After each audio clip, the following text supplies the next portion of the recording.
నమస్తే అన్న. చెప్పండి. మీ పేరు ఏ ఊరు మీది? మాది వరంగల్ జిల్లా నందిగామ. నెట్లాండ్ బీచ్ ముల్లాగ్రవారి బెల్ల తీసుకున్నాం. పర్లేదు, బాగానే నడుస్తుంది. ఎలాంటి ప్రాబ్లమ్స్ అయితే ఇవ్వట్లేదు. ఎన్ని కట్టలు కట్టారు ఇప్పటివరకు? ఇప్పటివరకు 2200 కట్టలు కట్టాం. 2200. ఈ 2200 కట్టల్లో మీకు ఏమైనా ప్రాబ్లం వచ్చిందా? ఏమైతే రాలేదు. ఏం ప్రాబ్లం అయితే రాలేదు. దారం తెగే సమస్య ఏమైనా ఉందా దీంట్లో?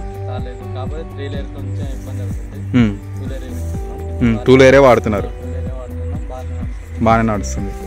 ఏమైనా మెయింటెనెన్స్ పరంగా ఏమైనా ఇబ్బంది అయిందా? ఇంకా ఎలాంటి ప్రాబ్లమ్స్ ఏం లేవు. తీసుకున్నది ఎప్పుడు మీరు? 15 రోజులు అవుతుంది. రోజుకి ఎన్ని కట్టలు కడుతున్నారు కరెక్ట్ నడిస్తే? 700 కట్టలు కడుతున్నారు రోజుకి. గంటకి ఎన్ని కట్టలు కట్టగలుగుతున్నారు? మీరు గంటకి 95 కట్టలు కట్టారు. ఇంకా ఫీల్డ్ బాగుంటే ఇంకా బాగా కట్టుకోవచ్చు. మీకైతే మిషన్ పరంగా సాటిస్ఫైడ్. సర్వీస్ పరంగా మిషన్ కంపెనీ రెస్పాన్స్ ఎట్లుంది? రెస్పాన్స్ కూడా బాగుంది సర్వీస్ పరంగా. ఓకే అన్న, థ్యాంక్ యూ.